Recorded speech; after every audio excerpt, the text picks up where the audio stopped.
Here we go. We're on day 13 of Glenn Beck's 40 Days Bible Studies. This next section is called Look Down. And reading in Deuteronomy, here's an excerpt from one of the verses. It says, I led you 40 years in the desert. Neither the clothes on your body nor the shoes on your feet wore out. Boy, wouldn't I give a lot for not having my shoes wear out out here in the rural area. Things wear out, and you need to have a pair of junk shoes, pair of boots, pair of water boots, and everything else. So, okay, you didn't eat bread. We're back to the verse. You didn't eat bread, and you didn't drink wine or intoxicating liquor. This was so that you would know that I am Adonai your God. Therefore, observe the words of this covenant and obey them, so that you can make everything you do prosper. In the Bible, when you see a therefore, you have to ask yourself, what is it there for? I think I said that a while back. In this verse, therefore plays a crucial role. At the top of the verse, God reminds his people to consider God's hand in their lives. Look at all you've been through. Your shoes are fine. You think you did that by yourself? So they didn't have to spend any time, right, repairing those things and doing things like that. Made it easier for them to move through the desert and follow the cloud pillar in the sky and the light in the sky at night. So God brought his people through. They couldn't do it alone. Neither can we. Therefore, observe the words of this covenant and obey them. God has sustained us, therefore we obey his commands, not because we believe doing so makes us good, but rather because God is good. We obey his commands as a love response to a perfect God who sustains our own wilderness, us in our wilderness. So that's definitely what I've seen, over my lifetime is whenever we have needed something, whenever we have needed to rely on something that we know needs to come through. It needs, especially in today's day and age with, inflation rates and things costing so much, and gasoline, just getting from point A to point B, especially when you drive an F-150 Super Crew with a 5-liter engine, right? That can definitely chew some gasoline. So you got to be real easy on the gas pedal when you're driving around. Although, that 370 horsepower just sometimes you got to punch it. But anyway, I digress. But we've always been able to fill the tank. We've always been able to get to where we need to go. Maybe not on the times that we want, right? So maybe we can't do it right when we want, but if there's something that we need to do, we've been able to do it, and God has always provided for that.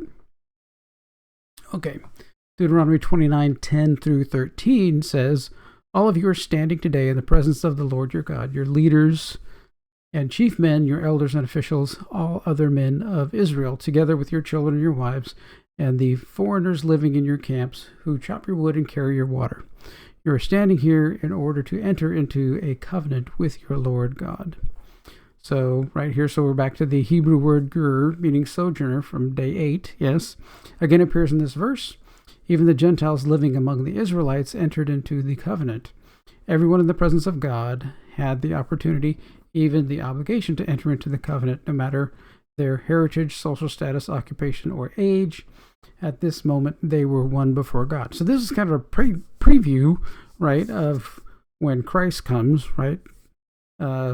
Gentile and Israelite together under the same covenant. So this is kind of a preview for them of what was to come. So, and imagine wandering around the desert for 40 years. I mean, that's trying to get to a place, and not having your shoes wear out, having food every day. So how can you not? Okay.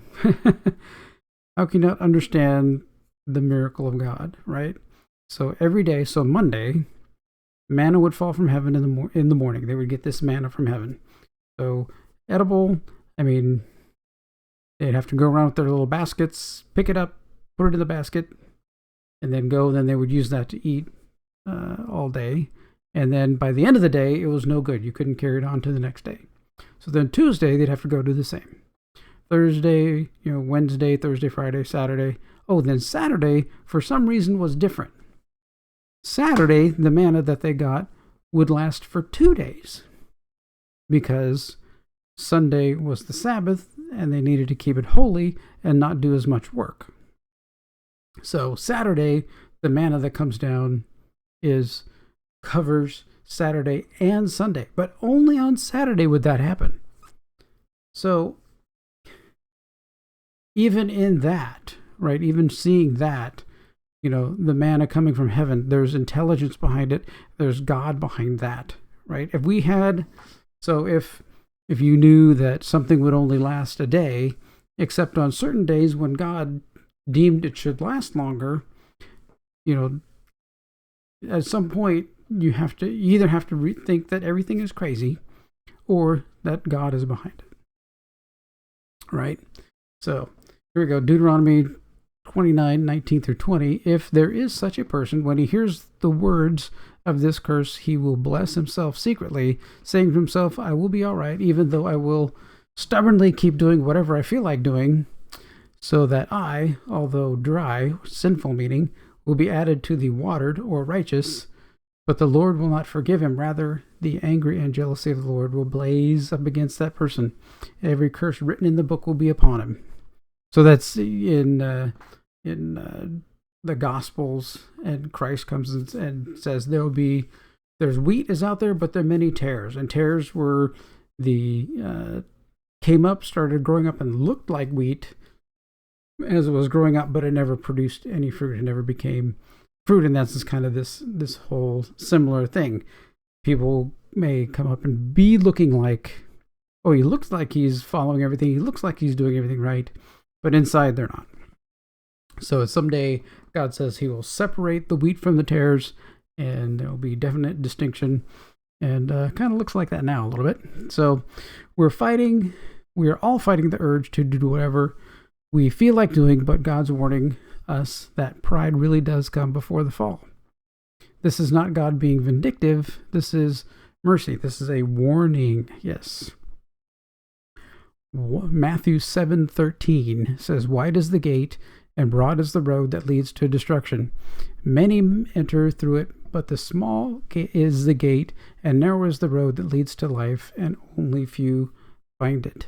So, I mean, this isn't that encouraging, right? That nobody, it's going to be hard to find the road, but I think more it's going to be really hard to try and stay on that road. We get distracted by so many things, during the day. If you're on TikTok and Twitter and everything else, I mean, that's all these social media stuff just really is a huge distraction. And I think we need to kind of peel that away and get back down to just some definite basics. Yeah. So fear of the Lord is the beginning of wisdom, as in Proverbs 9:10. But it is love that truly draws us to obedience. We obey God because we look down and see our shoes have not worn out. We look down and remember that God is sustaining us. Maybe you feel like you just can't obey God. Maybe you're afraid it's too much for you. So what's within your reach? So too much for you, I think when I've seen things, that in my walk, that so we go and we try and achieve something, and we see, I got 6% of this done, I got 60%, I got 6 out of 10, I got all of this done. And then the Bible tells us the Lord is able to do it exceedingly abundantly beyond what we can think or imagine. So we look at our little small things that we've done, and then later we'll go back and look and say, wow, that got turned into something huge. We tried to pack a couple of meals for people to have a Thanksgiving dinner, and we thought we were going to be 2 or 3 people, but it ended up being like 40. So our minds are very limited in what they can think and what they think we can accomplish. But we don't take into account the God part of it, where God's infinite. He created the universe. So, him getting extra food somehow and making extra food show up to feed, more people than you ever thought possible, is something that makes us, again, revere God and love God, for who he is and what he can do. Okay. So now we have our questions. Answer question below. Using the Bible to make your case, then also using the Bible to make the opposite case. Okay. I don't know if we can, because that's the only question here. So the covenant was that they were to remember observe the words of this covenant and obey them so that you can make everything you do prosper. So he wanted them to remember all of the things that he had done for them, to know that he is God, and that is the covenant that he made. So do we have that in our lives, where he kept our shoes from wearing out, where he made it so we had food every day except for Saturday when he provided food for 2 days? No, we don't really have that. So, but we do have things like we have jobs that provide money for our families, that allow us to go and buy shoes. They don't last forever, but if we buy, make good decisions and buy really good shoes, then they should last, quite a while.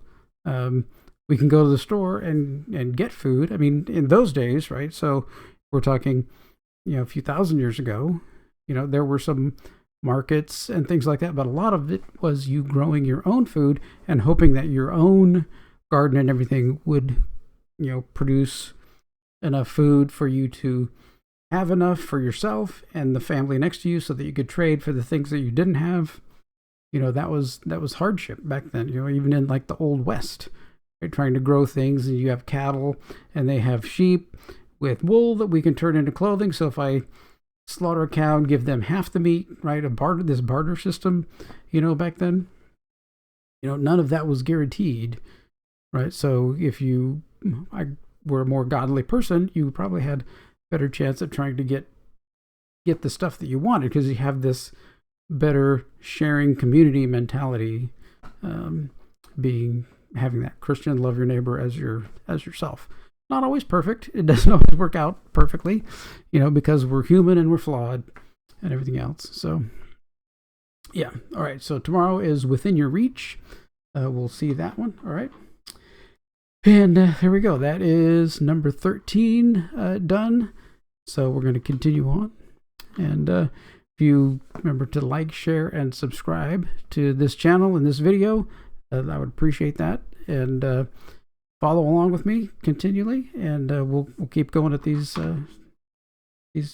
studies and see what we can find out, what we can learn, and what Glenn is trying to tell everybody. It seems this covenant is very big, the whole covenant thing, and between that we get back to that, and we get back to an America that we all need and want and love by remembering this covenant that God has with his people. So, all right. Well, thanks for watching. Take care.